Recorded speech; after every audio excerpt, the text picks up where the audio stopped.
All right, we'll start.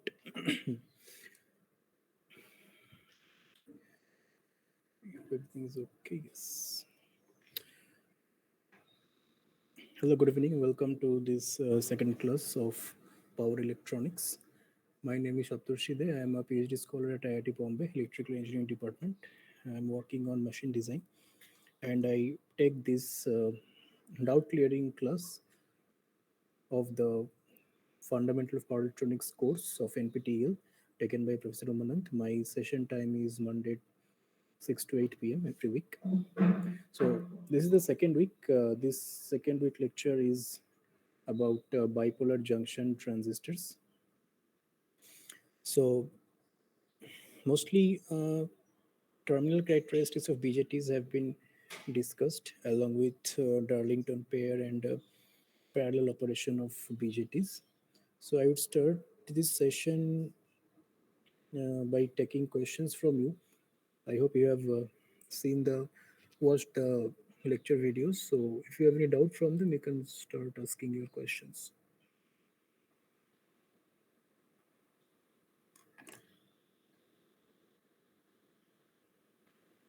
Sir, it would be great if the interactive session is from the upcoming due assignments.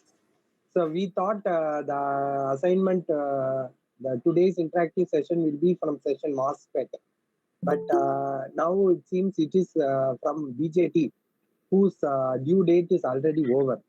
We are all attending the interactive session mainly to at least to get some hint about solving that assignment questions.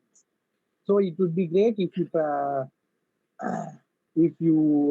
fix the topic of the interactive session depending upon the assignment due. Thank you, sir. Yeah, I understand the point, but the thing is that the starting time means from which week we have to start taking these classes. That was decided by NPTEL. So um, it's not in our head. Okay, we will try to convey this to them, but to adjust the topic we have to then skip 1 week. That might not be possible, but I understand that if your assignment due date is already over, then there is almost no point of taking this class. But what to do, as of today we have to start with BJT. Maybe from next week I will try to skip that MOSFET and mostly try to talk about DC-DC converters, or not DC-DC converter, probably rectifier is the yes rectifier. I will talk maybe next week. But for today you have to bear with me what to say. But if you have any doubt from week 3 also, you can ask now. I will try to answer, but problems I may not be able to solve to right away because they are mostly on device, and I am not an expert of device.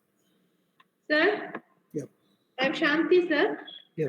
Go ahead. Sir, last week we were discussing about an AC source connected to L via diode, AC source connected to LR circuit, RL circuit via diode, no, sir. Mhm. The same thing, like I have one more doubt along with this, sir. Yeah, go ahead. An AC source connected to an inductance through a diode, Mhm.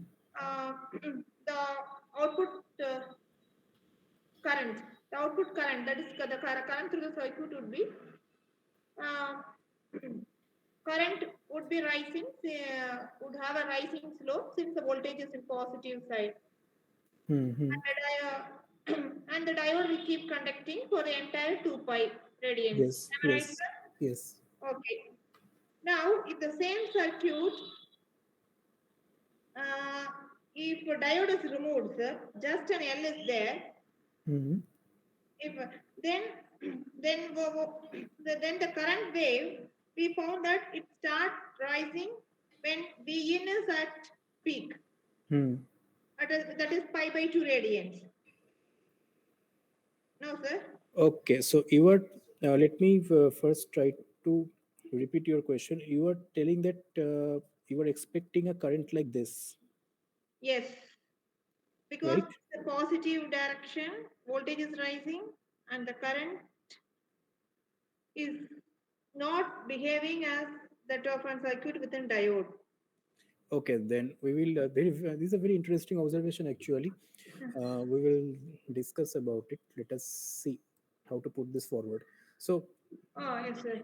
The thing is, um, what you are seeing right now in my screen, say if I draw it this way, so this is say the voltage. There is no diode, okay? I am simply talking about this circuit, Yes, sir. AC voltage supplying an inductor. So this thing you have already studied in your class 12. So Yes. if this is the voltage in across inductor, this is the current Current in through inductor, the then the current lags the voltage by 90 degree. yes. Okay, but this is actually, and this whole discussion that you studied there in your physics classes, one very major thing was not discussed, which is the initial condition. Uh, Initial condition. condition. That is, when we started the circuit, say I have a switch here at the AC source. When I closed this switch, at that time, what was the state of the voltage? See, this red curve is the voltage. Okay. Now, Yes. this is, say, I'm talking about 50 hertz supply. So this whole range is 20 millisecond. There are infinite number of points where I can turn on this switch, right? Infinite number of points where I can turn on this switch. And remember, I am talking about pure inductance here, pure inductance. So depending on where you are turning on the switch, the current waveform will be different. That will be completely different. So the waveform that we are, I will remove these lines, the waveform that we are most accustomed to, that this is the voltage and the current is exactly lagging the supply voltage by 90 degree. This is possible only if you turn on the switch here, you close the switch here. See, you close the switch here, then the inductance start the inductor current starts rising from zero, and you will get an waveform where you will see that the average inductor current is zero and the inductor current is lagging the supply voltage by 90 degree. Now the question is, what if it's the other way around? Because you can do it intentionally also, or you can do it, what to say, unintentionally. From the point where I'm saying is that, say you are turning on the switch by your with your hand, okay? Now you cannot control when to turn on in a 20 millisecond window, we are not that fast. So you can turn it on anywhere, but the thing is, this is what happens if you turn it on exactly here. Then this is the current that we get. This is the rising current.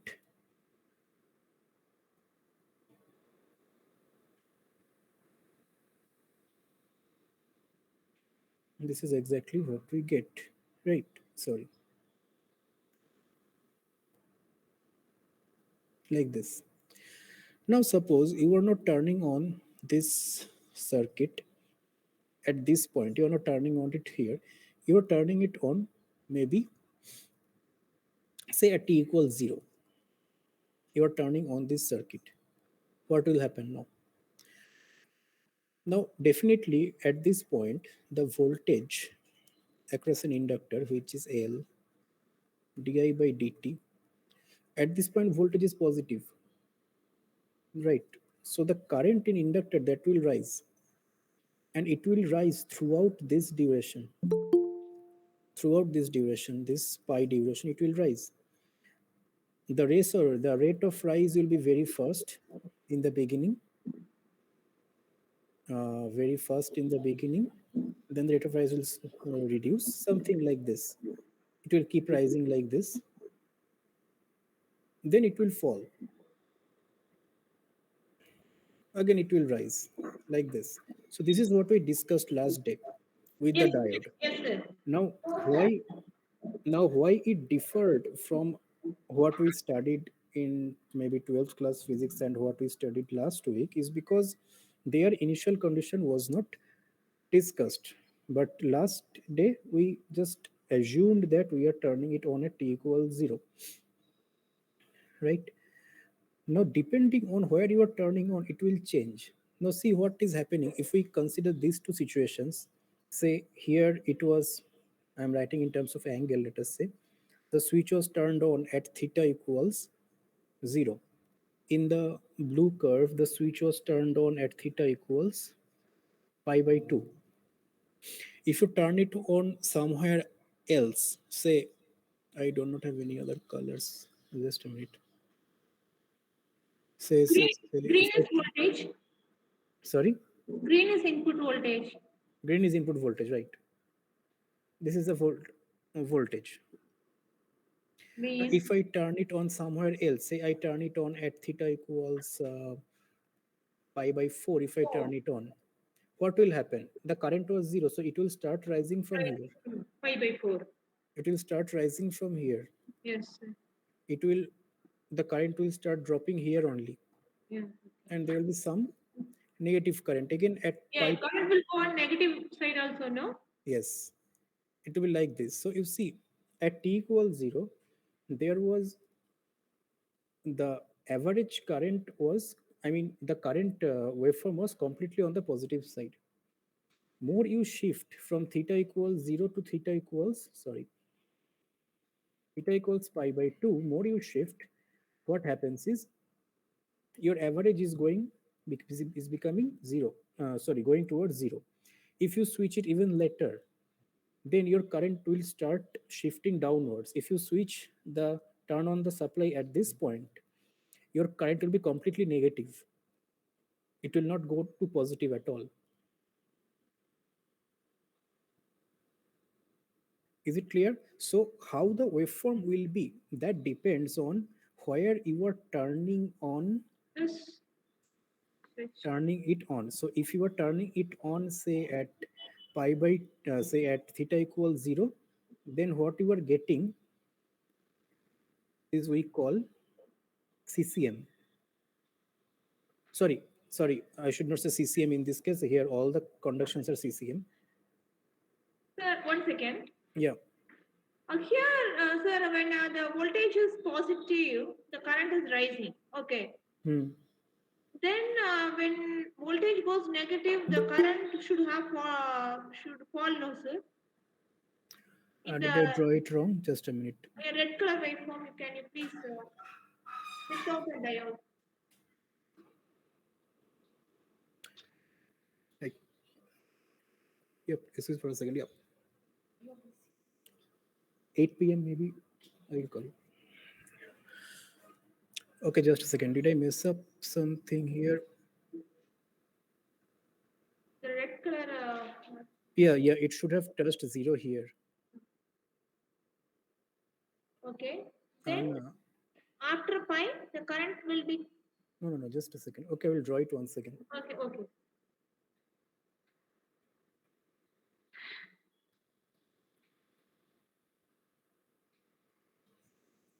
The red curve was for theta equals, sorry.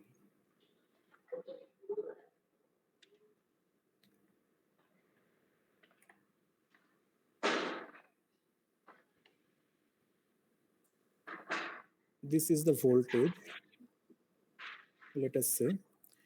And when voltage is positive, current will keep increasing. So I turned on at theta equals 0, current is increasing throughout. And when voltage is negative, current is reducing, decreasing. So this will be the current if I turn it on at theta equals 0. Is it correct now? Okay. The current is falling. Yes, sir. It is like this. Now what happens if I turn it on at theta equals 90 pi by 2? Starts increasing, starts increasing, increases up to here only. It has to reduce now. Now you see, it increased only for this much, but it has a longer time to reduce. So it will definitely go to the negative zone. It will reduce till here. Again, it will increase from here, right? Like this. So at theta equals 0, there was no negative side of the current. At theta equals pi by 2, True. the average current is 0. Somewhere in between, if we look, say somewhere here, say at theta equals pi by 4, if I draw, the current will keep increasing up to here. Here also it is getting more, it is getting more place to drop. So it will drop to negative, but it will not Negative. go this much negative. Yes. Maybe somewhere here it will come up. So if you compare these three, these green, black, and blue curves from here to here, our theta, where I am turning it on, that is increasing, and our average current is decreasing and becoming zero. If I go beyond pi by 2, the current will start being negative. Average current will start being negative. At theta equals pi, the complete current will be in the negative half, like this.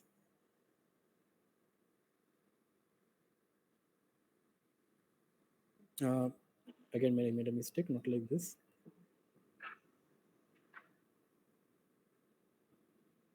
Will be like this, Only negative. like this. If I go to theta equals pi. Fine. Is it clear? So it Yes. completely depends on where you are turning on the circuit.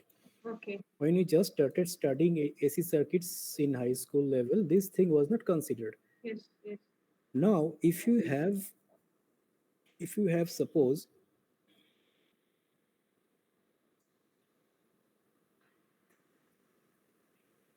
an inductor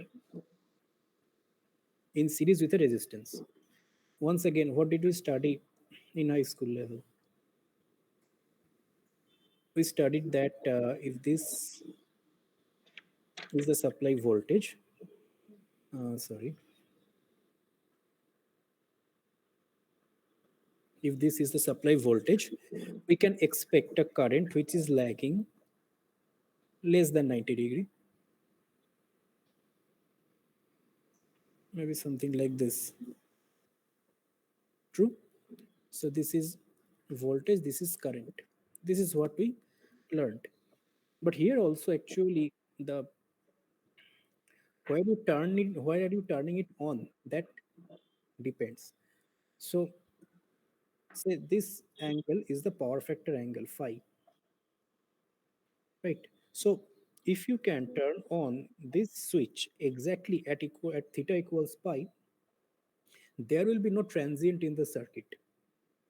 At the from the very beginning, you are getting steady state in the circuit. You are getting this current what you are expecting. But what if, say, if you turn on this switch at theta equals 0, now voltage is positive, the current must rise. So what will happen is the current will start rising here itself, start rising here itself. So you see this blue curve, the blue current is what you get at theta equals 0. Means if you turn on this switch at theta equals 0 exactly, this is what you get at the starting current. But this is not the steady state current. So basically we can say that if we turn on the switch at theta equals 0, we have this much of DC bias in the current. You see that DC bias was here in this circuit also. Theta equals 0, the complete average was DC, which was reducing till theta equals pi by 2. It became 0, then it will reduce even more to theta equals pi. But the thing is, in this previous circuit, there was no resistance. Now we have a resistance. What will happen is, if you keep this circuit turned on, this DC bias, extra DC current that came due to the starting, that will gradually die down because of this resistance. So if you look at the complete current waveform from starting till the achievement of steady state, there will be a DC bias, which will say if this is the DC bias, which will gradually It died. die down, exactly as e to the power minus t by tau. The way you have learned solving DC transients, you can do the same thing here also. It might take some time, try to solve the differential equations and all. But if you do that, spend that much of time, you will get to see, you will get something like this. gradually you will get this. So this is what we study in our class 12 level after this. But this is what happens at the beginning. Why would it look like this? Why would the positive DC current will come? Because we turned it on at theta equals 0. Now suppose if I turn on, instead of theta equals 0, I turn it on somewhere here. Theta equals say 135 degree. Means pi by 2 plus pi by 4, whatever it is. 3 pi by. 3. Okay. So if I turn it on here, then what is happening? You see, here again the voltage is positive. So the current must, what color should I use now? Let me use black. So the current must start rising here. Must start rising here. But you see, we were expecting this green current, right? This green current we were expecting. So we have this much of negative DC bias now. So in this case, if you again solve that differential equation that I told you, how to solve a circuit transient, the same thing if you do here, you will now get a response where there will be a negative DC bias, negative DC current that is dying down. And you will get to see a transient, maybe something like this. So you see, in both the cases, irrespective of where you are turning it on, steady state will be same. Why? Because we have a resistance in the circuit which is dissipating the DC bias, initial DC bias in the current. If we do not have a resistance, what we had in the previous case, then the DC bias will never die down and the current will always be like this. Say at theta equals 0, it will always be on the positive side. It will never become 0. It will keep touching 0, but never become negative. Average will be always, means it will be completely on the positive side. But when you have the resistance, that will keep dying down. What you can do is you can use some circuit simulators to verify this.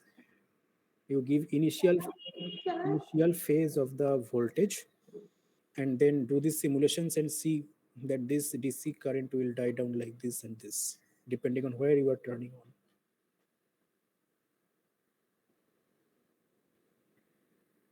Oh, then for any pure inductive circuit, we say the current lags by an voltage by pi by 2. So it means it depends on where we switch the circuit. Check. No, it is always lagging, but we can say it in this fashion that the fundamental, what you have, see in all the cases, the fundamental phase does not change. The fundamental does not change, the phase of the fundamental. The DC bias is changing. That is what is pushing up or pushing down the current. But if you compare the phase of the fundamental in all the cases, you will see it is always lagging the voltage by 90 degree. You see this green curve, this black curve, they all achieve their highest value at this point only. Yes. But we are adding a DC bias or subtracting a DC bias to the current every time. So you mean to say DC bias? That means that it is being shifted by some By some DC value. yes, by DC value. Hmm. Actually, we are not adding any DC component No, here. we are not adding it. It is But coming because of the while switching. explaining, we use the term like it is like an shifted above. Instead of saying DC bias, you should say maybe DC component of current Okay. that comes Okay. because of switching. When you are switching on, that is important. Okay. So this circuit you can solve if you can just write V sine omega t equals IR plus L di dt. If you solve this equation for I equals some function of t and you give some initial condition that at t equals, so what is the initial condition? That depends on when you are turning on the circuit, Okay. right? So at t equals 0, mm, no, how to say, give the initial condition. T equals 0, I equals 0, that is 1. Yeah, right. T equals 0, I equals 0 is the 1. But the thing is, when you are writing V sine omega t, that means you're turning it on at theta equals 0. instead of v sine omega t in this equation, if you solve the equation writing v sine omega t minus pi by 4, that means you are changing the switching time now. Understood? You solve this, maybe you will get to one of this. So omega t minus pi by 4 means what is happening? Now it is lagging. So you will get a negative bias. This should give you, I think, this one. If you solve it as v sine omega t minus pi by 4 equals IR plus L di dt, current will come something like this.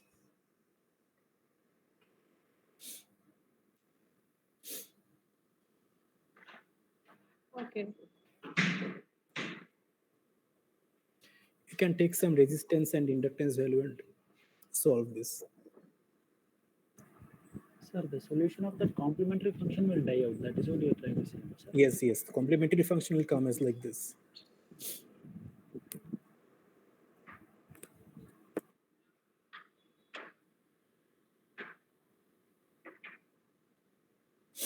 Okay, any more question?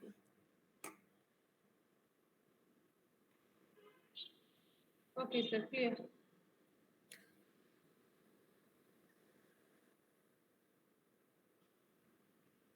Any more question? Such general questions are also appreciated. In fact, they are more appreciated.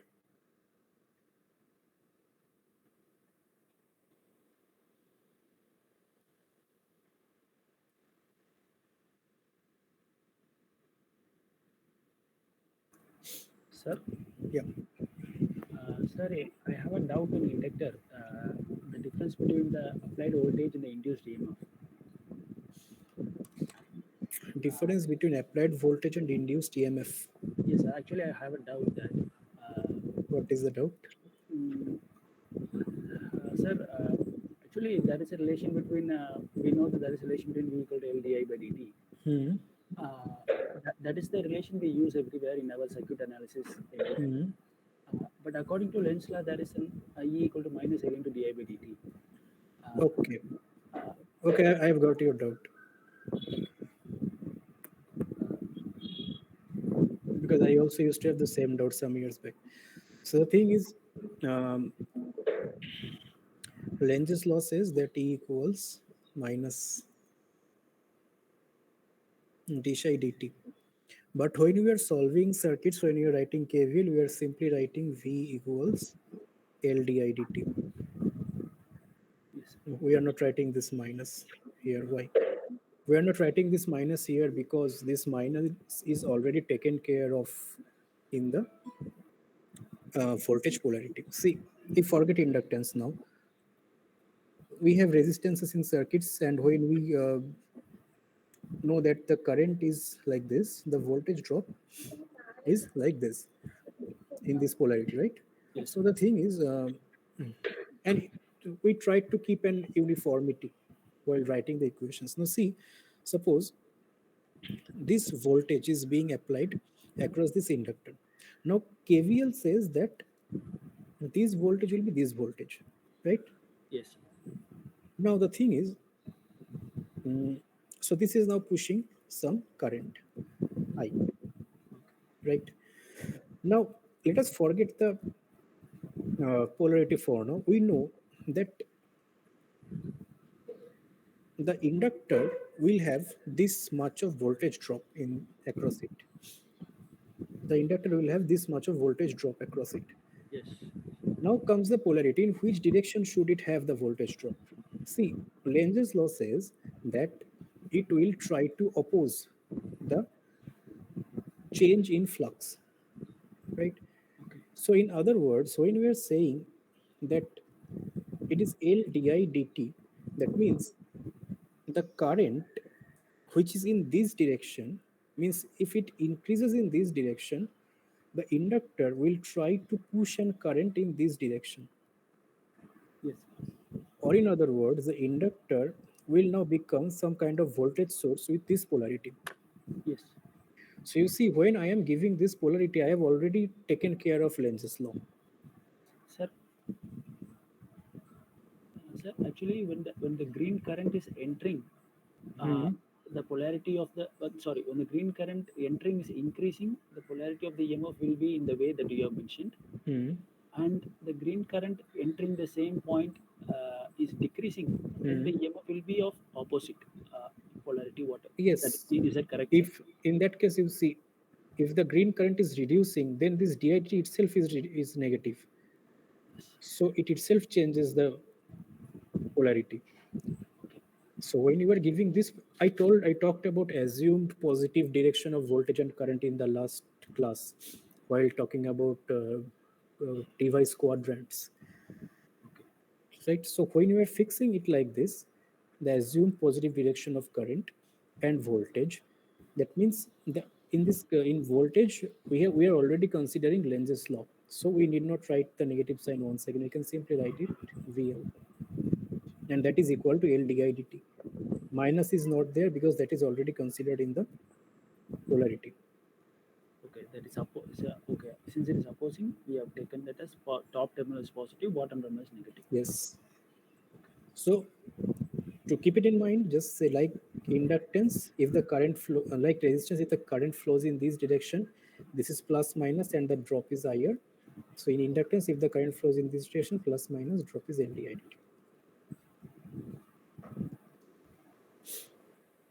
with this polarity. Similarly for capacitor, if the current is in this direction, and if I write the voltage with this polarity, then I equals C dV dt.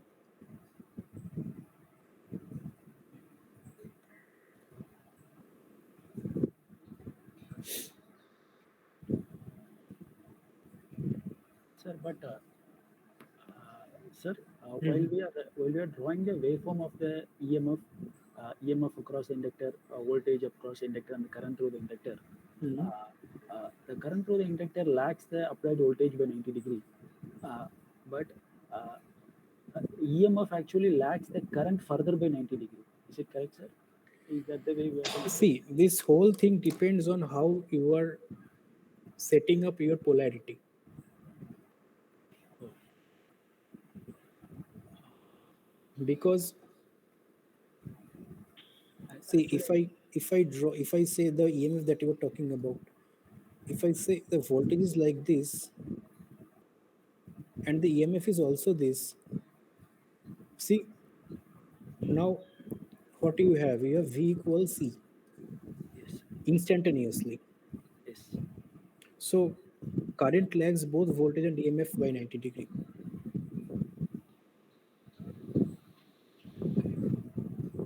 If you draw the EMF the other way around, then it is the other way around. It all depends on how you are taking their positive direction. So it is very important in such cases that you set up one reference phasor and then calculate everything with respect to it and make sure that you are not messing up from the point of view of polarity directions.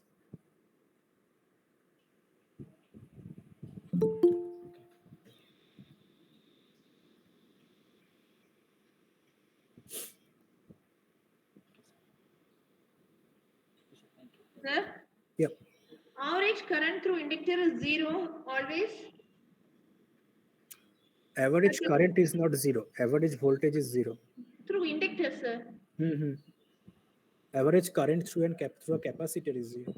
Okay, let us discuss that today. I think these problems have been discussed in Friday already. Yes. I will see if I can solve some of them since we are talking about this. So these two theorems we will keep on using, especially when we will study DC-DC converters. The first one is that average current Through inductor through an inductor is zero. is zero at steady state.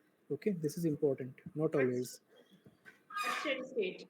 Yes, and sorry, I average voltage across an inductor is zero, Ah, and average current yes. through a capacitor is zero Is zero.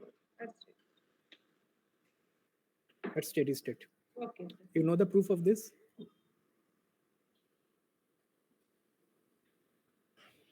Need to explain, sir. We need it.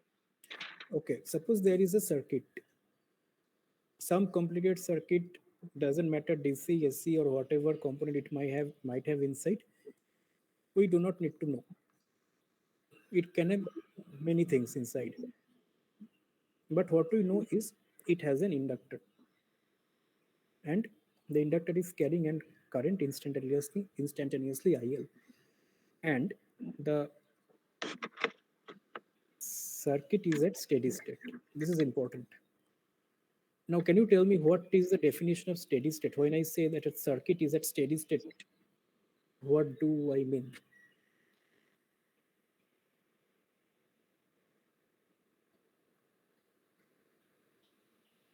Circuit or any system for the DC bias becomes um, you are saying DC bias becomes zero, so a DC circuit is never at steady state.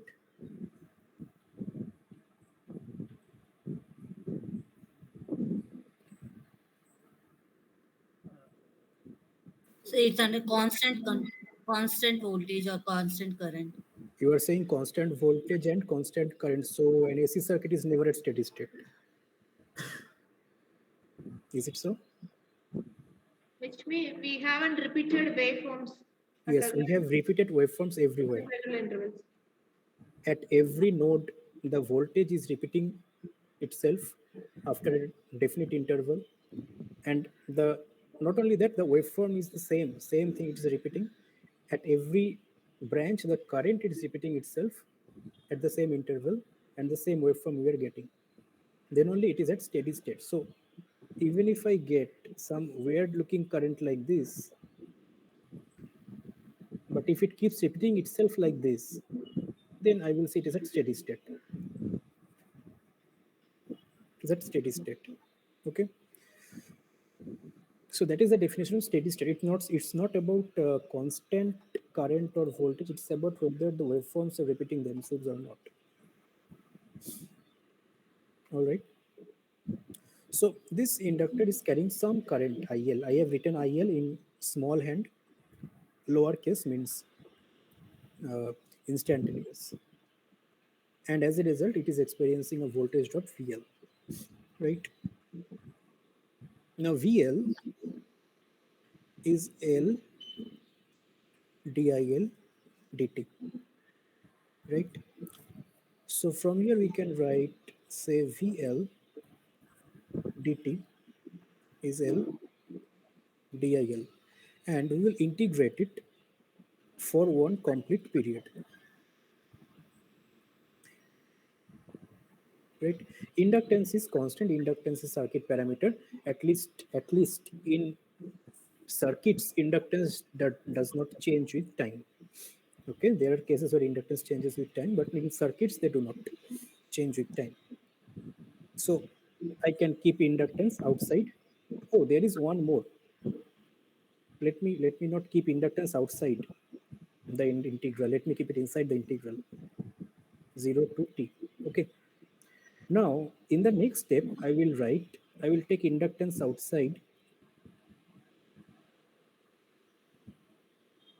Can you tell me when can I do this step? When can I write integration over L DIL equals L integration DIL?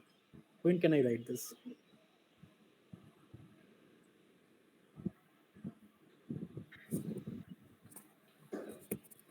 given this L does not depend on T. But there is no time parameter on my right hand side. Where is time coming from? This T is constant.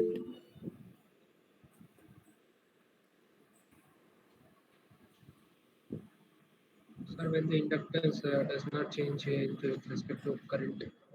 Yes, so we can take the inductance L outside the integral only when the inductor, or inductance, I should say, inductance is not a function of current. Now, can you tell me when does it happen that the inductance becomes a function of current?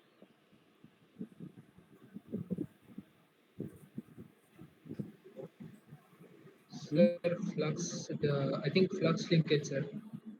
There will be a flux linkage formula. The inductance will depend upon the current as well.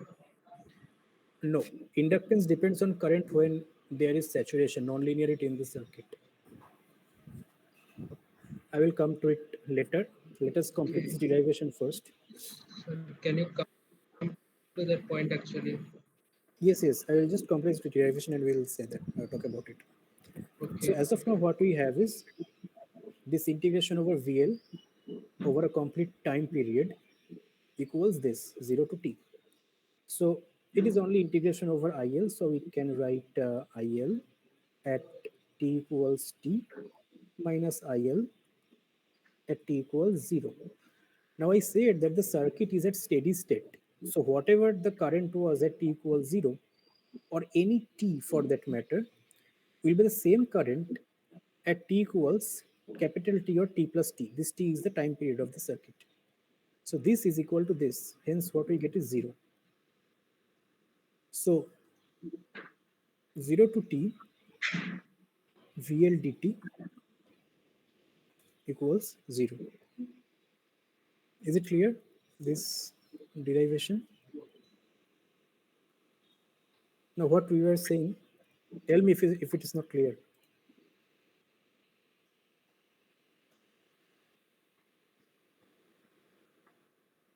Okay, so what we discussed that what happens in saturation, okay? So what is an inductor? How do we make an inductor? Say there are several type So of in the above, basically what you mean, hello? mhm. So in the above, basically what you mean is whatever the energy is going into, like whatever the charging is happening, that is getting discharged, right? That's why it is. Yes, yes. If that does not happen, that means inductor is keeping on storing energy, which is not possible at steady state. That is the corollary of it. You can say it in that way. Okay, okay, okay. So how do we make an inductor? I think in this course only later part there is one lecture on it about inductor design, but I will just quickly go through it. We will not talk about design now, just how it looks. Okay. So this kind of cores made of ferrite are available in the market. You can buy it from there.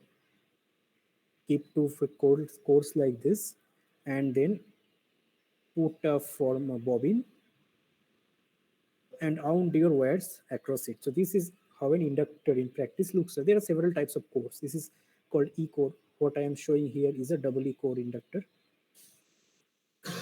So this thing is some material, some magnetic material.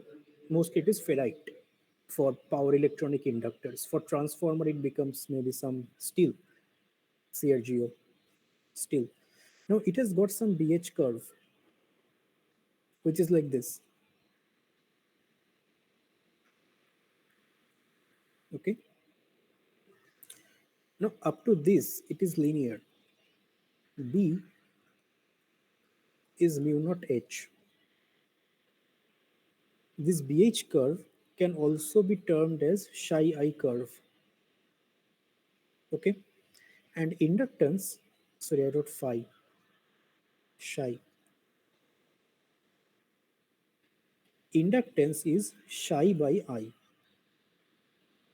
So the slope of BH curve is proportional to inductance. Slope of BH curve is proportional to inductance. So until certain value of current or H, magnetizing force, the slope is constant and it is high. The slope is high. You get some inductance for this slope. If you keep increasing the current beyond this, the slope will reduce and reduce and it will keep reducing with current. So beyond this, what happens is more is the current, less is inductance. So inductance becomes a function of current beyond this point when the core is saturated and beyond. Now the question comes, I did this derivation keeping or this step specifically of this derivation, I wrote assuming no Sir, sir, can you explain the previous part, this current part again? One this second. part. This yeah, this non-linearity part actually. Okay, let us start from the very basic. I will keep explaining. You stop me where you do not understand. Anyone, okay? What is MMF?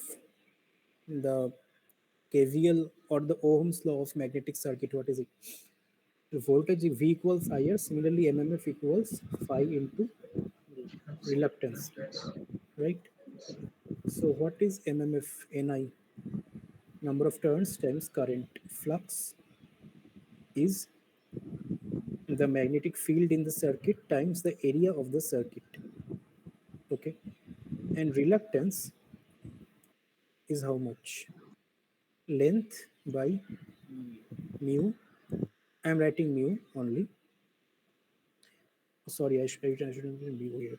Mu into A. True? Yes. Am I writing anything wrong? So it is BL by mu A.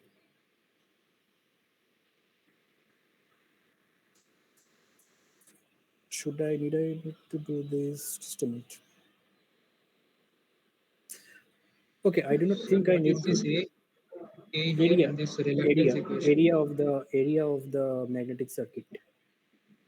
Say the cross-sectional area of this core. Anyway, I think I do not need to come in this direction for this. So let me erase this. So we had phi into R. R is reluctance. We can write it as phi by P. P is permeance. Okay. Now what we do is I multiply n on both sides. So it becomes n squared equals n squared phi by pi. Number of turns into phi gives us the flux linkage psi by p. Now what we have here is psi equals n squared t times I, right? Now we know that psi is Li. So from here we can say that inductance L is n squared permeance, right? Why is this equation important? This equation is important because the permeance is like the, say, or n squared by reluctance. If I write, the reluctance is like the resistance of a circuit. So the permeance, that depends on the geometry of the magnetic circuit, how the magnetic circuit looks. Say if a magnetic circuit looks like this, it has certain length, certain cross section area, and you have put the inductance, sorry, the winding here. So this geometry will define the permeance and how many turns you wind here. That n, that is the n. So n squared permeance gives you the reluctance. Sorry, the inductance. N squared p is L. Okay. Now, what is permeance? Permeance p is mu a by L. Okay. So from this we can say that inductance is proportional to mu.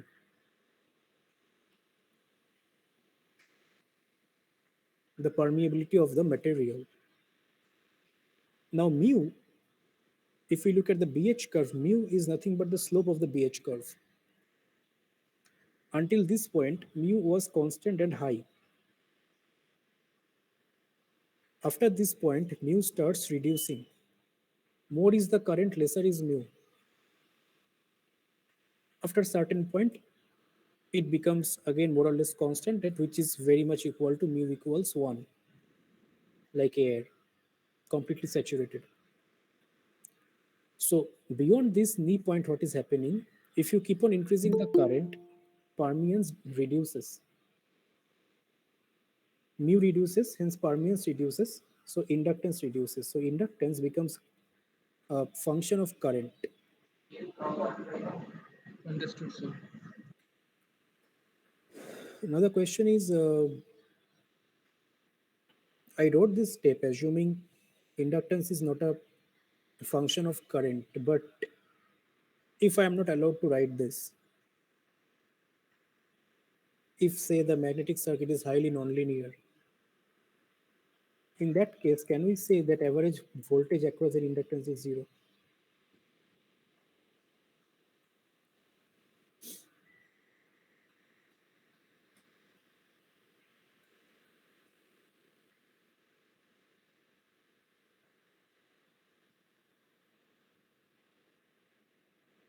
And if the situation is even more complicated, which is the actual case with hysteresis loop, in this case, can I say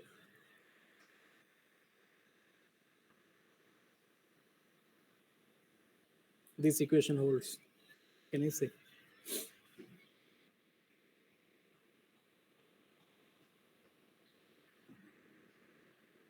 It actually does, because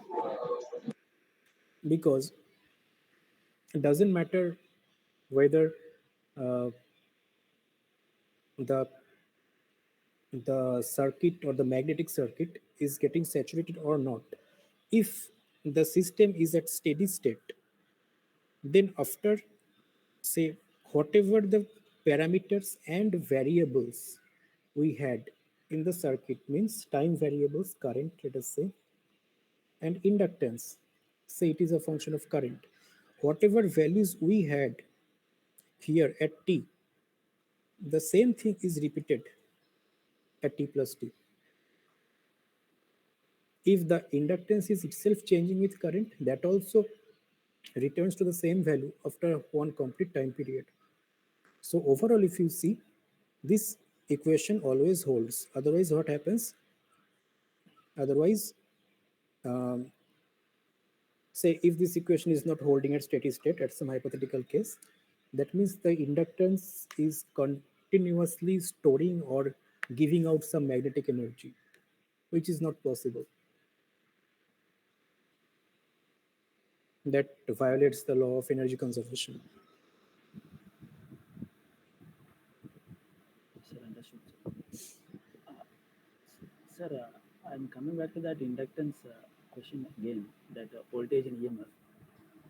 Sir, in that, if we are, suppose what by what you have said, sir, if I supply a pure inductor with a with AC voltage source, Mm. then the instantaneous value of voltage source and the instantaneous value of EMF across inductor are same at Mm. every instant, sir. Mm. Is it that way we have to understand it, sir? That is instantaneous voltage of voltage source and the instantaneous value of EMF across the inductor at Mm. every instant are same. Mm.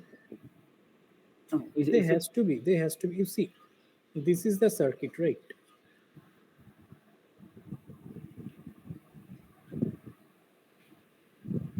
This is the circuit. Now, if I define the supply voltage like this, Okay. if I define the EMF like this, Yes. can we apply KVL here? Yes, sir. What does KVL gives you? Uh, v equal to E. That's it.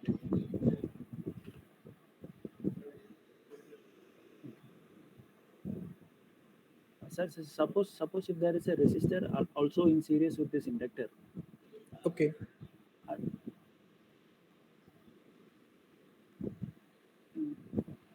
at that time, there is a chance. Is there a chance that EMF will be the opposite polarity on this voltage?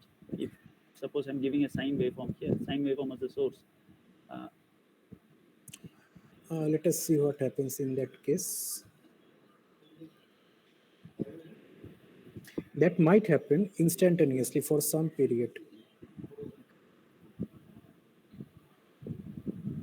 See if this is voltage and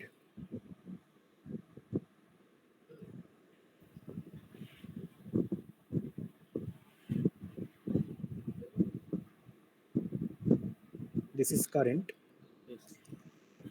Now, EMF, when is EMF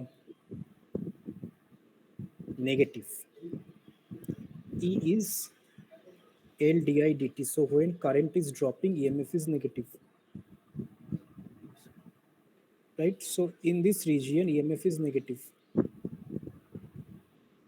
and in this region, supply voltage is negative. So maybe for this zone only. That narrow part. Okay. But the thing is, these comments like they are of same polarity, opposite polarity, they, especially in this case, not only especially in this, all the cases, they make sense only when you give a definition. If someone now today says that no, I will say EMF is in this, and EMF is always opposite to V, that is also true. But that doesn't change anything. That doesn't change your circuit analysis or Sir, anything if and sir, results. if we put the EMF in the way that you have put, the top terminal is negative and bottom is positive, Hmm. then at that time uh, that KVL won't hold, no, sir. At that time, if, You are saying like this, yes, sir. then it becomes V plus E equals 0. Then it becomes E equals minus L di dt if my current is in this direction.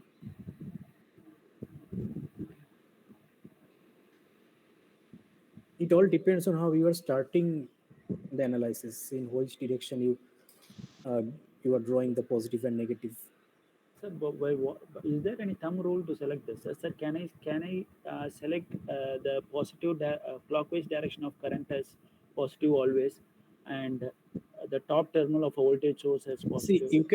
you can do whatever you want, but one basic thing you must never violate. What is it that you must never violate? That if your current is in this direction, and if your inductor voltage is in this polarity, then V equals L di dt. Okay. Until and unless you are not violating this, and also what I wrote for the capacitor here, somewhere I wrote, until and unless you are violating these three equations with the polarity, you can take any assumption what you want. So this is called the passive sign convention. That is the thing, sir. What? We call this as passive sign convention. That is what. Uh, Okay. that is this. Yes. Is So this one? I guess so. I learned it as a assume positive, assume negative direction. Whatever, it doesn't matter. It means the initial reference that you are setting. Okay, Once you we set should. the initial reference, you have to go through it. You have to keep following that. Okay, that V equal to L into di by dt will hold only when the current is entering the positive terminal of an inductor. Yes. That is because when we are drawing the polarity, we have already considered Lenz's law.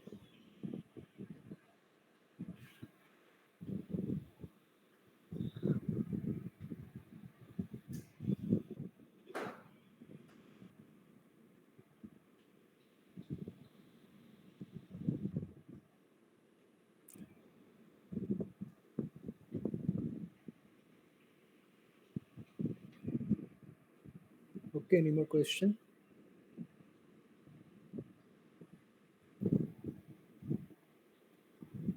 The uh, theorem for capacitance also you can prove the same way. I equals C dV dt. So I dt equals C dV, integrate it 0 to t, 0 to t. Voltage must come back to the same value after a complete period, so it becomes 0. So the average current in a capacitor is 0 at steady state.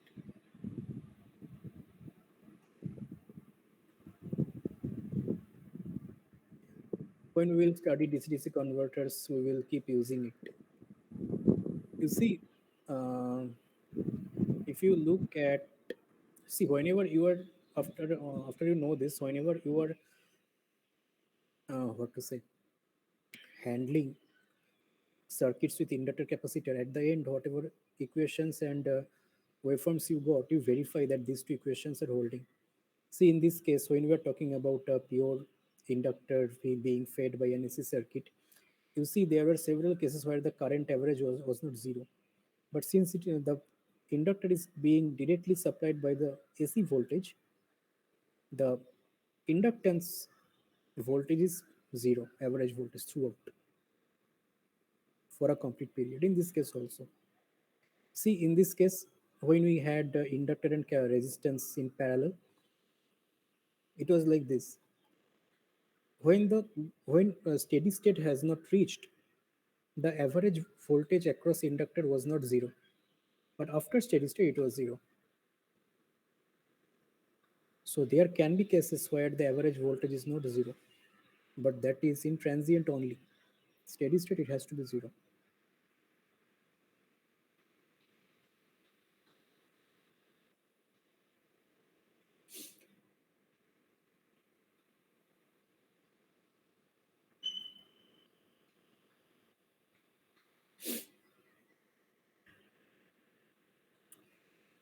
Okay, questions?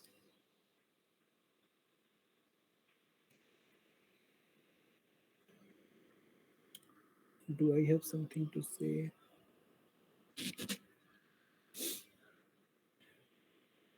Question 5 of assignment 3. See, are you talking about assignment of current session? I mean, this current year? If so, then I cannot discuss.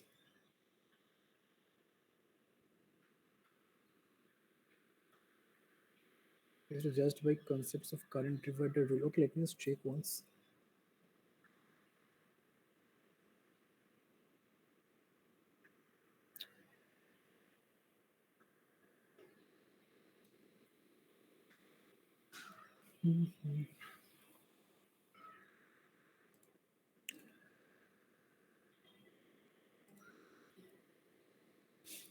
Sir, Yep.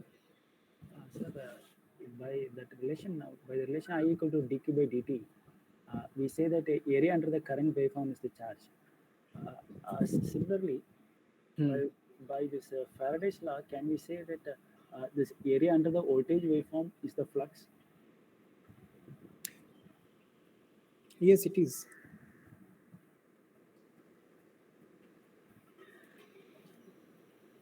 Instead of saying flux, you say flux linkage.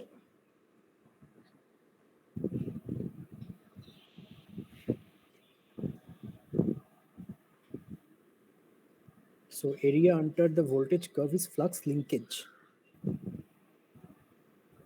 Okay, sir. That is n into phi. N phi.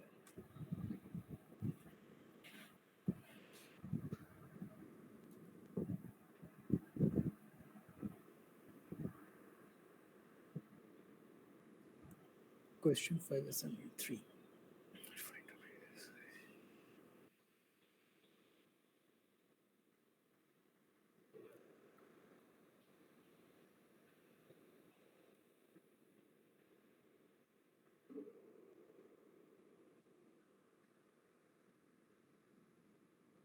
Two MOSFETs that are connected in parallel.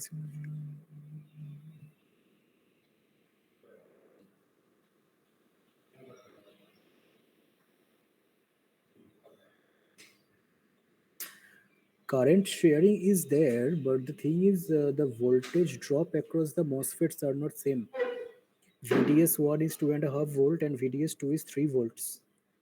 So you cannot directly apply current sharing. I think you have to just simply do it by applying KVL, considering constant voltage sources as VDS1 and VDS2, then solve.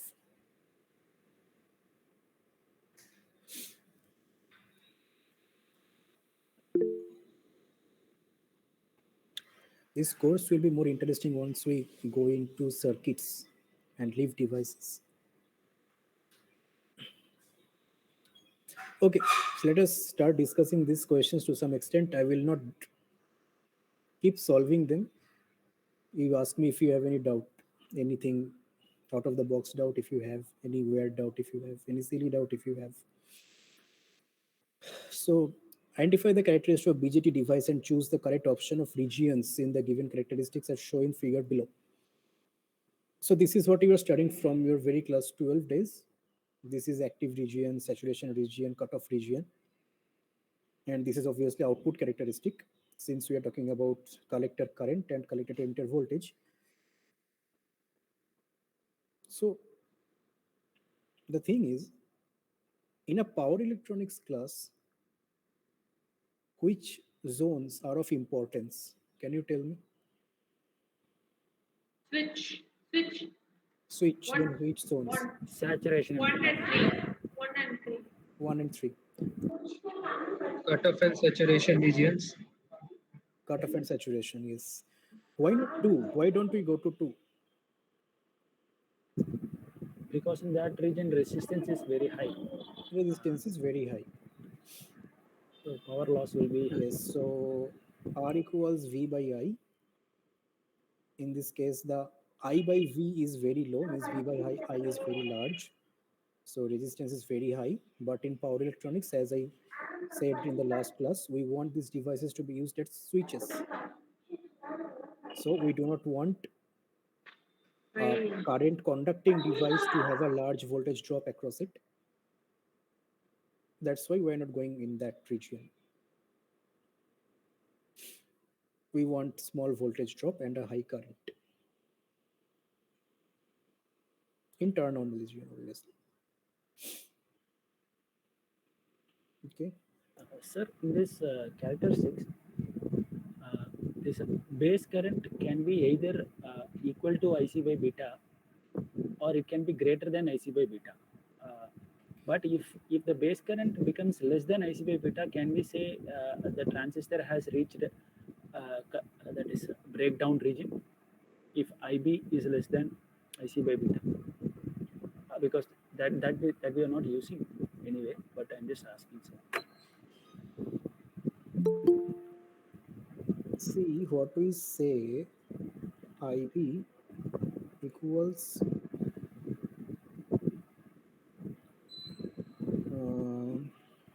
okay, let me just rearrange this equation.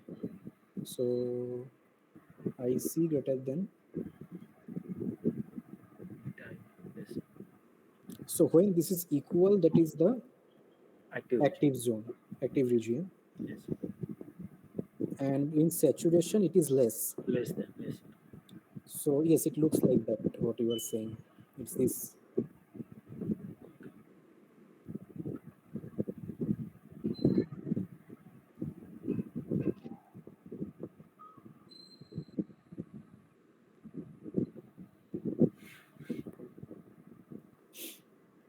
Okay, let us go to the next question. I think we discussed something like this last class. Figure below shows voltage across semiconductor device, current through the device, switching. Is this turn on or turn off?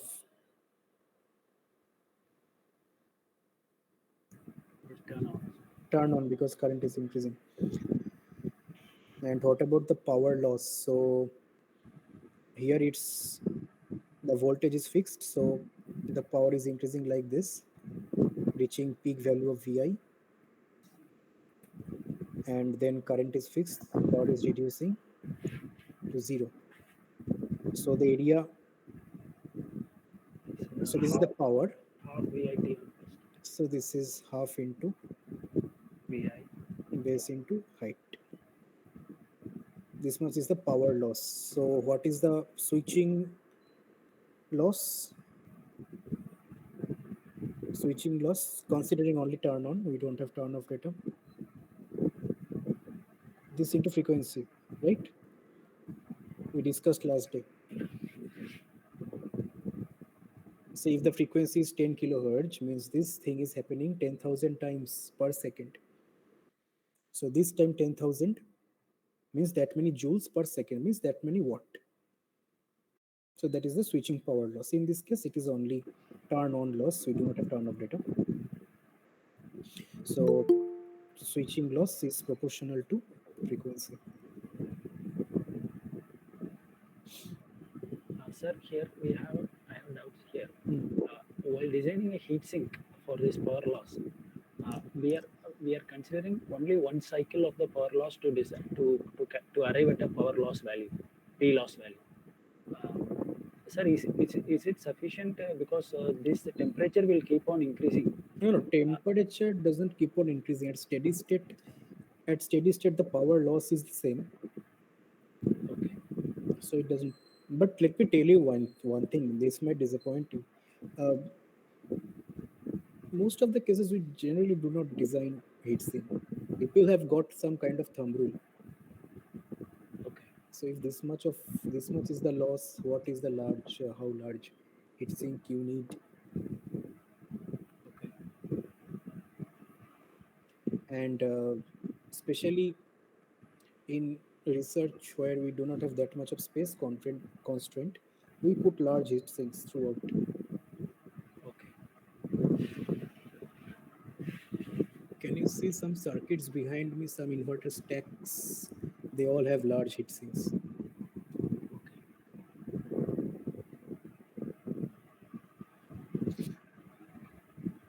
Sir, in heat sink, just by we are increasing the area for heat dissipation. Is Yes, it that correct, is sir? true, because if you look at heatsink, how does it look? Say if you have the device like this, say the device looks like this. Sorry, say a MOSFET, power MOSFET looks like this. Okay, Yes. this part is black generally, Yes. and the part number and all are written here. These three are the legs, and this part is steel. Now, if you rotate it like this, it looks like this. So this is the steel part, this is the semiconductor part, and these are the leads. Sir, Okay. being from the side. Yes, looking from this point of view. So this is, and there was a hole here. Screw goes in to this hole, and the heatsink that gets attached here. Okay, and how does the heatsink look? It looks like this. It has fins like this. Yes. So sometime if you need even more cooling, say you are running your circuit and you saw that you need even more cooling, what you do is on the other side, maybe here means say beneath my say beyond my screen, on the other side of my screen, there is Okay, sir. where you just put a fan. Okay. So this fan will blow air towards me, Okay. so the cooling will be even better. Okay.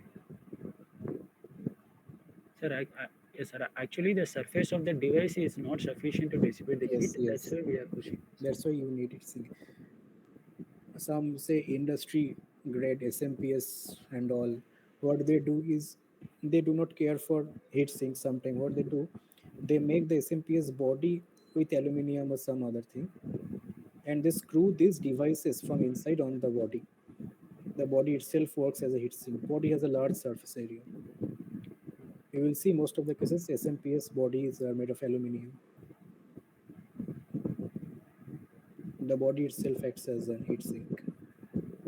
That's why that resistance of R theta also reduces. Yes, yes. Okay.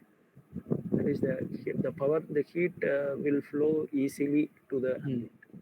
So more is the surface area, it will get a better uh, heat dissipation capability. Okay, sir.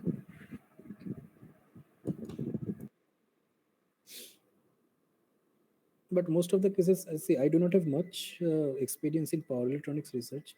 But as much I have done, I've seen that mostly we have some thumb rule, some idea how much heat this thing might dissipate. Depending on that, we put heat sink like that only.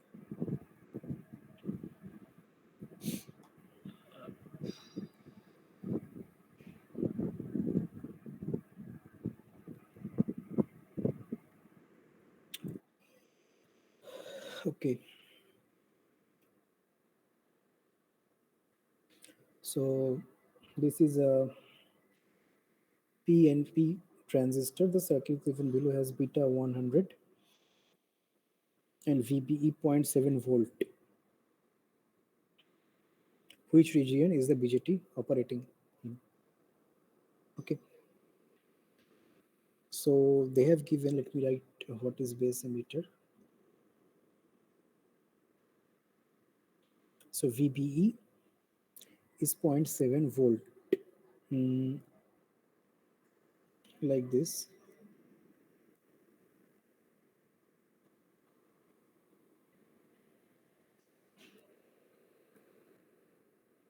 Now you see base is grounded, so we can say that potential of this point itself is 0.7 volt,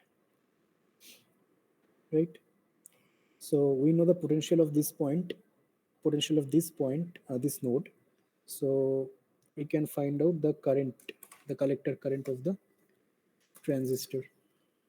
It is 10 minus 0.7, so 10 by 5k. So IC is 10.7 by 0.7, 5k, 10 by 5k. 2 milliampere is it? So 2 milliampere current is flowing. Okay. 2 milliampere current is flowing. That is for sure. That would be IE, right? Oh, sorry. It is emitter. So 2 milliampere current is flowing in the emitter.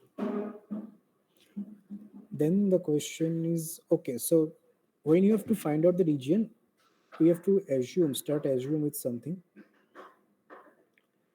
What we can do is, let us assume active region. So what happens in active region? IC is beta IB, and our IE is IC plus IB. So what I have is 1 plus beta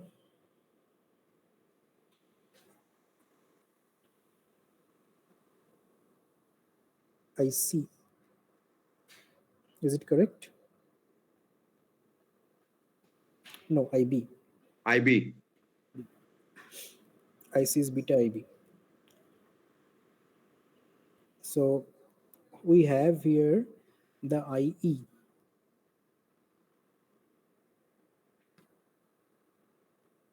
IE we have. Can we find out IB from here? IB is IE by 1 plus beta.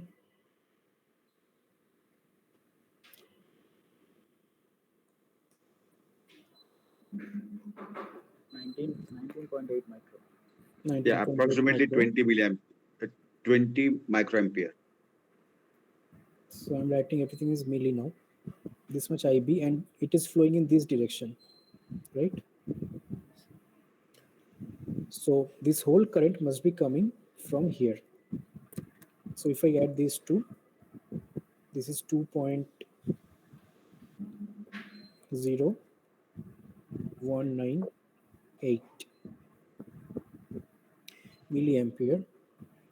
So if I multiply that with 5k, some 10 volt drop, right? So minus 5 minus this is coming as some minus 15 volt. The current direction will be downwards, right? And it will be IB 2 milliampere minus this one. Just a second. IB current direction is correct? Yes, sir. Fine. No, you see, I is IC plus IB. Oh yes, right, it should be here. Maybe. I is IC plus IB. So this is coming as some minus 5, 10 plus 5 volt, is it? Yes, sir. Around some plus 5 volt. So the voltage across this is coming as some 4.3 volt. Voltage of collector to emitter.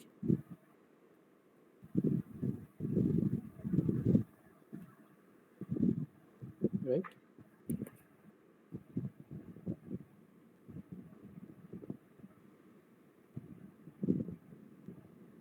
So we assume that it is in active zone, but active zone, Yes, it is an active zone. can it be this much voltage? Yes. Yes. Actually, the top polarity is the emitter polarity is negative and collector is positive. I think. So it is not in active region. Where am I making mistake? VB is 0.7. Sir, actually, the current through collector is 2 minus base current.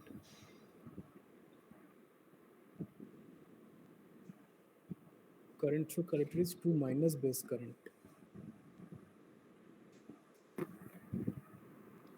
Oh yes, IE minus that. Sorry.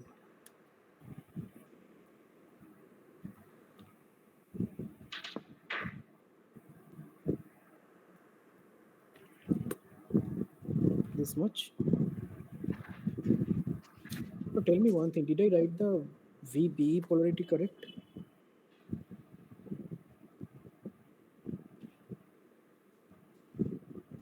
Who is at higher potential? It should be the opposite, right?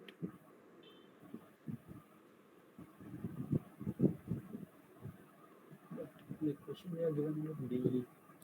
It is given VBE and modulus is not there.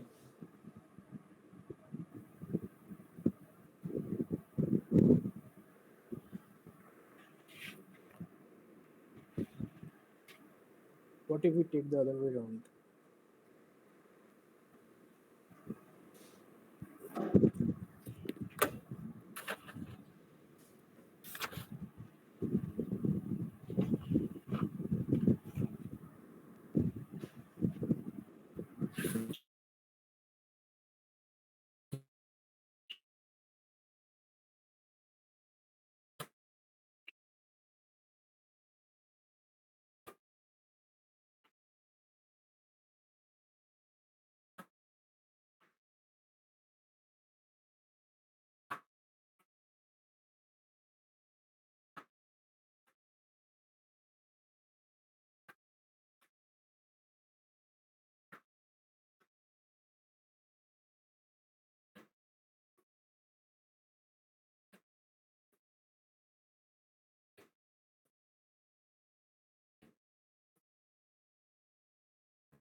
Then say okay, it's 5.89 volt here.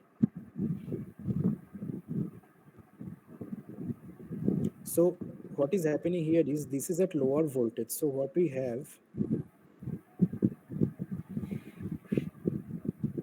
this PNP transistor is getting a voltage such that this is at higher potential, this is at lower potential, which does not happen in active mode. It's the opposite. This part gets positive, this part gets negative. It happens in case of NPN. NPN, the collector is at higher potential than PN, than the emitter. So this cannot be inactive. Is it clear how we could decide on that part? It's not inactive. Yes, sir. See, how I remember is, I remember it like a switch. I'm a power electronics engineer. So I remember it like switch. This is a switch. This is, sorry, this is another switch. Supply voltage is here, load is here. So this switch stops a voltage like this switch stops a voltage like this. It is coming opposite in this case. This is at higher voltage, this is at lower voltage. This is not possible. So this is definitely not at active region. If it is not in active, I think it cannot be in cutoff also, because you have path for the base current to flow. Looks like it will be in saturation. Let us see. So now we are trying to find out, say we are assuming it is in saturation region, and see if we calculate something and match some figures, whether it matches. So what happens in saturation is that VCE is 0.2 volt. Okay, let me copy paste this figure.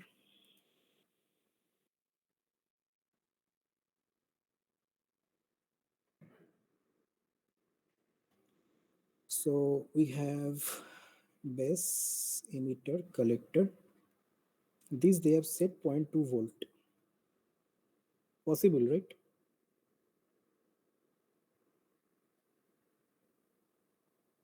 Top has the emitter has to be positive. So what we can say is some current is flowing.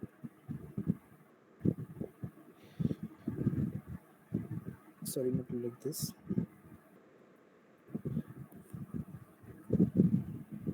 So then can we assume the complete power supply there, plus to minus? Whenever it's like this, you have to assume that there is a, not assume, it is like this, one voltage source here, 10.7 volt, another voltage source here,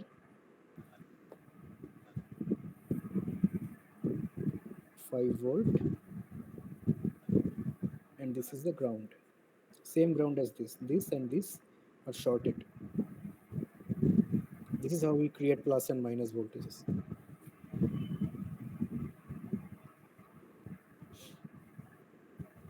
Now what? No, meaning doing the current analysis, can we assume that to be 15.7 and then using the resistors, adding resistors, and then 0.2 volt subtraction? Sorry, I could not understand. 15 volt, why you are connecting? No, 10.7 plus 5 makes it 15.7. And you are making it zero, something like that? No, you cannot do that. No, no, no. These are potentials with respect to this point. If you have to make it 15.7, then you have to say this is now minus 5 volt. Sir, for it to be in saturation, the emitter has to be positive. Sir. Saturation image is positive. For PNP. That is for PNP, right? Yeah, this is PNP. Just a minute.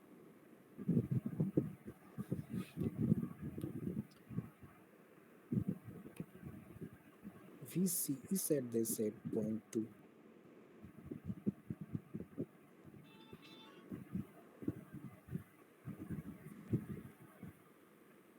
Yes, true. What I said here, this direction, top to bottom, plus minus. But the thing is, if I just assume it is in, okay, what we can do is we can try to find out some currents.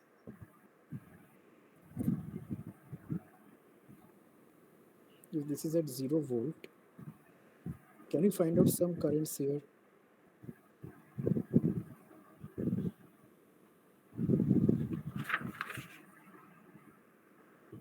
I cannot get any reference.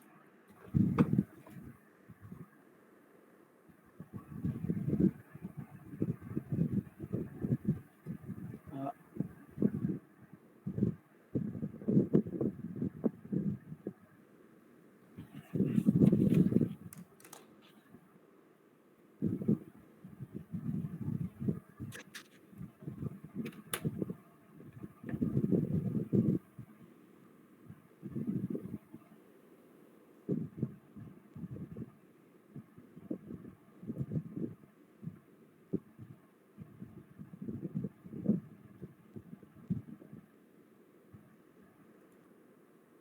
Just a second, I'm thinking on it.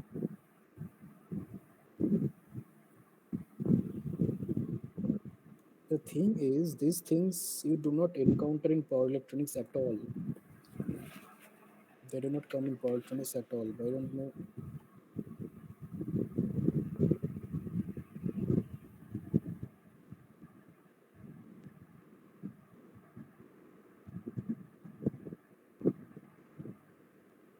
so actually, current through the emitter still remains same, no, sir? Oh, okay, 1 minute.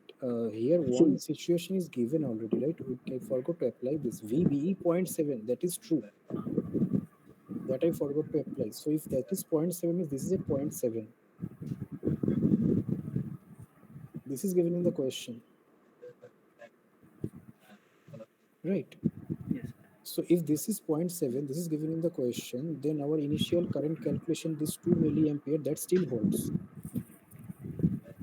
After this, we applied beta to find out the other currents that we cannot do because we are assuming saturation now. But if this is 0.7, this is 0.2 volt drop, then this point is at 0.5 volt, right? Hmm.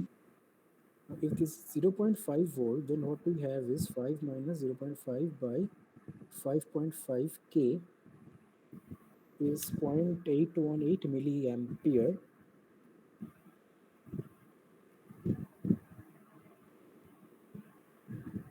Current is flowing. True. So 2 milliampere was coming, 0.818 is gone from it. What we have is 1.18 ampere. Sorry, milliampere. I am not accustomed to milliampere very much. So what we have now is IC by IB. If we calculate, that is very close to 1.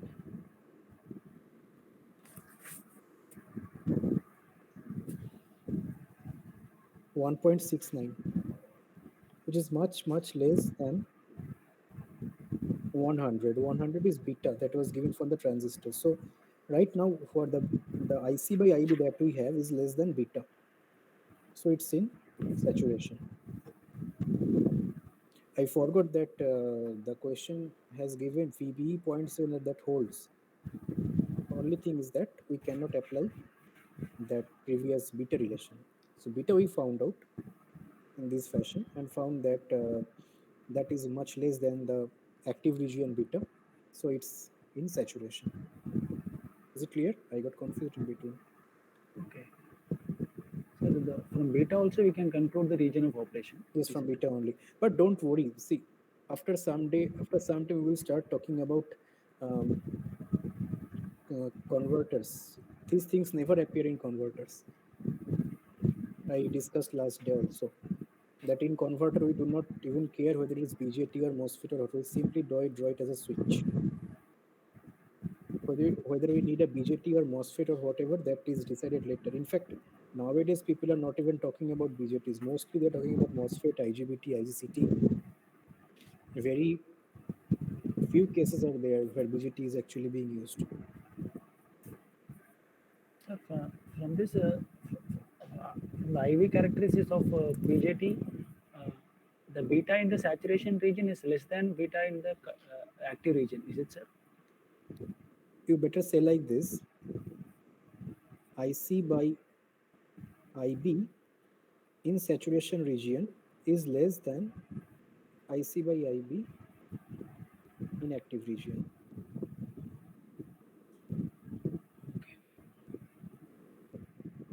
In fact, much less. Sir, can we say if VE is greater than VC, then it is in saturation? That proof also can be told. What greater than what? Sorry. VE is greater than VC for PNP transistor, Hmm. then it is in saturation. No, I think it's always greater than that because circuits are like this. For PNP transistor, circuits are like this. Say 15 volt here, 15. some load is here, and this is ground. For NPN, the circuit is like this. Then VC is greater than VE. Okay. Yes, yes. Only from beta and beta set, this saturation region can be verified. Yes. You have to find out the current, then comment on Yes. it.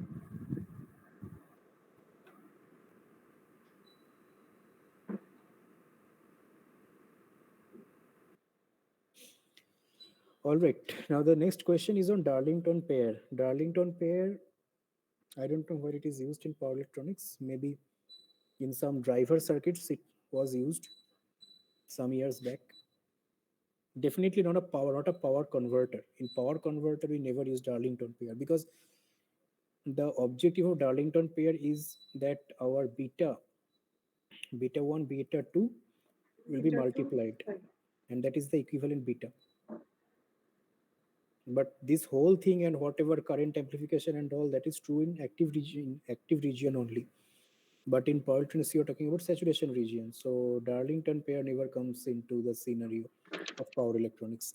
Only thing is that if you are using this in a driver circuit, there you might require a Darlington pair. They might be using Darlington pair there, not in a power converter.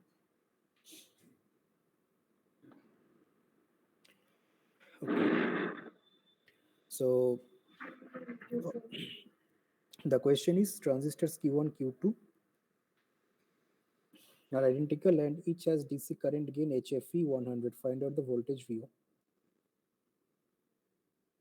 Can you not do it? Is this 0.7? Again 0.7. So this is at 1.4. 1.4 volt and 5 volt here. So how much? We'll be assuming both the transistors in active region, okay? Otherwise, no point of using Darlington. 1.4 volt by 500 K. 72 microamps through the base. 72. I'm getting 2.8. Oh, sorry. Yes. 72 micro. Yes. I did not do it. Yes. 72 microamps. Hey, No, 7.2 microamps. 7.2. 7.2 microamps. 7.2 microamps, yes. So 7.2 microamps through this base, right? Now, it has got some collector current flowing through it. What is the collector current of this at this place? IC into this 100. times beta. 0.72 milliamps. So 720. Let us write everything in micro now. 720 micro, right? Microamps, yes. So 720 micro plus 7.2 micro, that is giving us 727.2 micro, right? So 727.2 micro is the base current. So its collector current is again into 100. 72720 micro, is it? But we can use that beta equation and then calculate IC, right? Straight away. Or Straight no? away we can do, or maybe this is the step-by-step process. That's it. It actually comes as beta into beta, cascading, just doing it like that. Plus 720 micro. So the current that is coming here is 73.44 milliampere. Yes. So what is the VO? VO is simply 15 minus 73.44 into 100 into 10 to the power minus 3. 7.65 volts. Correct. 7.6. 7.656.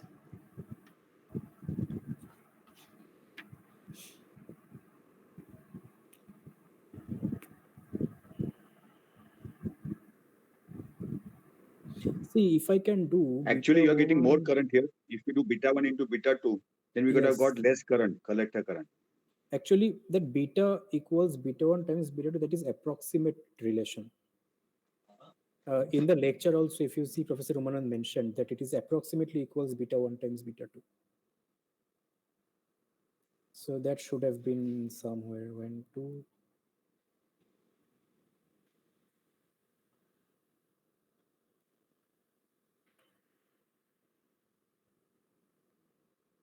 $72. We got here like this. This is actually approximate relation. But most of the cases, I believe, I'm not sure, electronics engineers, they go with this approximation.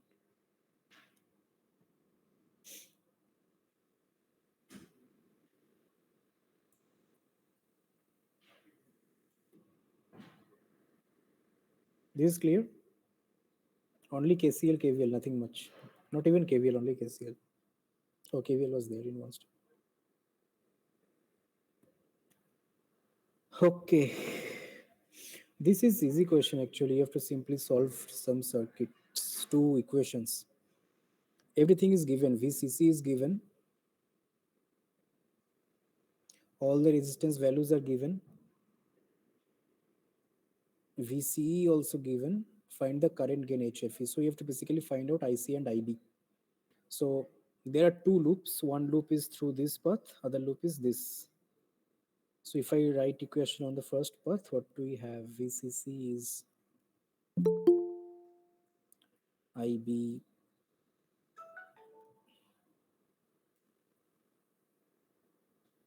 IBRB plus V base emitter plus IERE. And what we can do is we can write IE as IB plus IC. So IBRB plus VBE plus IB plus IC RE. And another equation will be VCC equals ICRC VCE plus again IB plus IE times RE. So let us see what all are given. Okay. VCC is given, this is given, this is given. RB, all the resistance values are given. Okay, I will remember this is given, this is given. VBE is given, RC given, VCE given, RE given. So basically you have two equations where and two unknowns, IB and IE. You have to solve these two linear equations, find out IE, IB and find beta.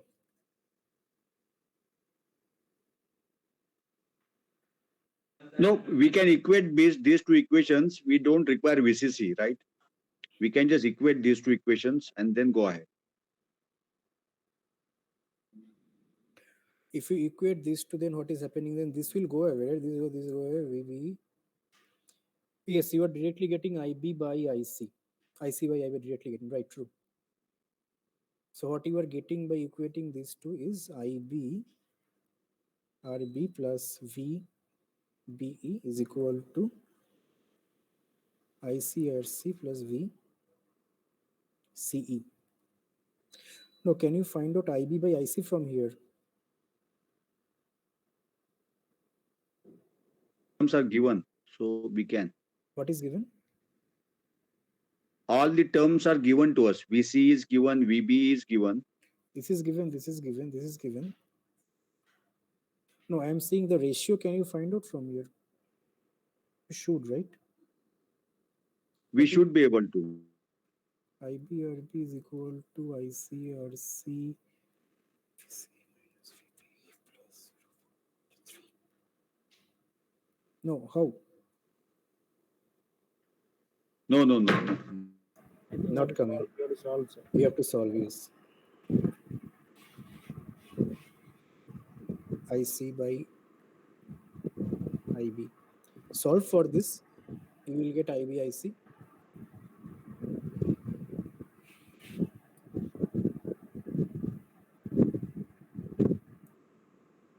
I'm not doing this. Okay, linear equation, you can solve it. Put the values and solve it.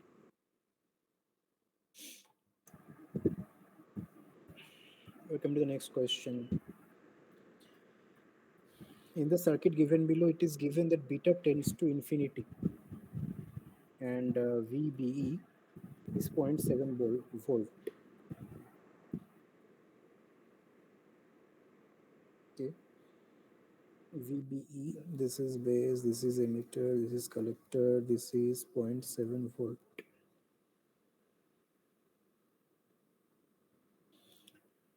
What? And since this is at 0, so we can say that this potential is minus 0.7. Okay. Find Vx. What is Vx? This thing.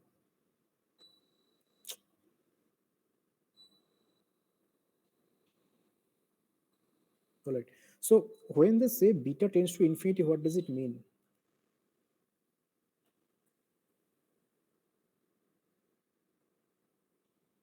Does it mean that for any given current of IB, infinite current will flow in the current collector? That is not very safe to say, but you can say the other way around, that collector hardly draws any current. Base hardly draws any current. So base current can be assumed 0 in any condition, in not any condition, sorry, in active region. So in active region, if I can say the base current to be 0, then whatever current is flowing here, that much current is flowing here, right? Now this is minus 0.7, this is minus 0.2, this is at higher potential. So how much? Minus 0.7 minus minus 2 by 1k. So 1.3 milliampere will be flowing in this direction, right? Now, since base current is 0, 1.3 milliampere is flowing in this direction also. So 10 minus 1.3 times 5. This is 3.5 volt.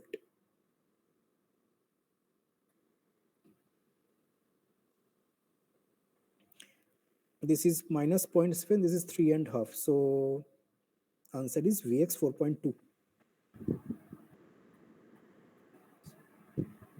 Am I correct? Yes, sir. That's fine. 4.2.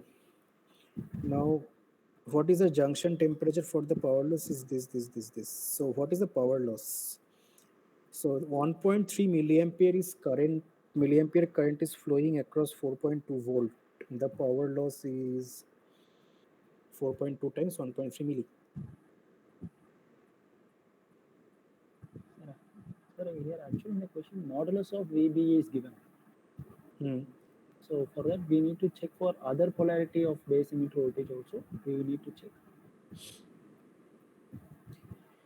Other polarity of base emitter voltage means the base emitter junction is reverse biased, right? Okay, sir.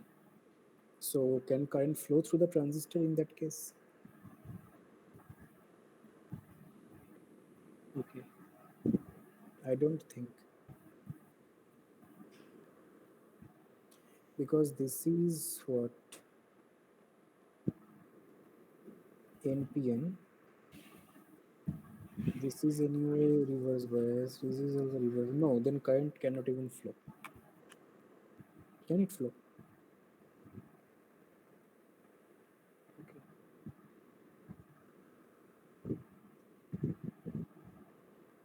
So Vx is VCCS. Vx is Vc. Can you see the? You can see Vx right there. Vx is given Vc. Yes, but when I is 0, at that time Vx is Mm-hmm. when the current is 0, collector emitter current is 0.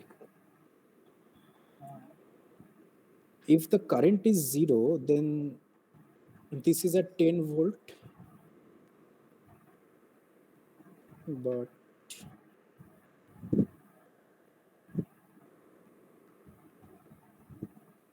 yes, if the current is 0, then this is instead of 3.5 volt,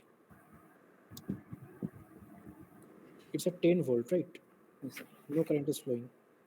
Yes. And that would be given as 0.7 on the other polarity. So you can find 10 minus 1, maybe 9.3 volt. But I do not think that is meant here. Okay.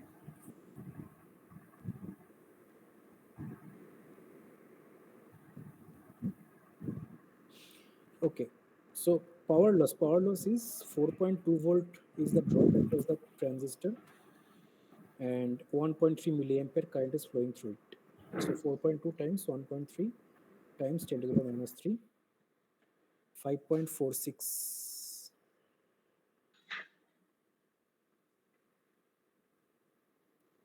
milliwatt power is loss. This is the loss. Now, what is the junction temperature for the power loss? Is ambient temperature is this. So what is it? Just like we had V equals IR, in thermal also we have the same thing. V is the potential difference, junction temperature minus ambient temperature is equal to I is the power loss, 5.46 milli times theta. Am I correct? Yes. Yes. So we have been asked to find the what junction temperature Tj. So whatever we had, that times 95 plus ambient temperature 40. A bit more 40 it is coming. I think the power loss is No, Tj. yes, sir, it is 40.51. Yes. Okay, that's all for today. Muthu only said right in the beginning that we are not synchronized with the assignment deadline. No, sir. No, sir. Some other person. Someone else said. Okay. Anyway, so what I'm planning is I will try to synchronize with it the next week. So what will happen is the last week maybe we will discuss something else. The very last, but that is very far yet to come. So maybe I will discuss mostly about rectifiers next week. To some extent, MOSFET and all. If you want, I can discuss some. But questions maybe I will be solving on rectifiers only. And what I wanted to say is that the questions, the type of questions that I am getting at the very beginning of the session are of very high quality questions. Especially this question was really I enjoyed answering this because there was a time when I spent a lot of time behind this. I was doing on simulation and could not understand that why at all a DC value is coming in the inductor and why is it not going away. Then by changing the turning on time, I saw that it is changing. Then I remembered that some months back our professor taught this in the class, but in the simulation I realized that how it actually happens. So I enjoyed that process that day, and now today also while answering your questions, I enjoyed it once again. So I'll be expecting these kind of questions from you once again. Thank you, sir. Because from last week I was waiting for your class presence from last week to get the doubt cleared. So I'll be very happy if I get such questions. Even if I'm not Thank able you, to sir. answer, I'll be very happy. Instead of solving these things which are already solved in one session. Okay, all the best. We will meet once again next Monday. Thank you, sir. Thank you, sir. Thank you, sir.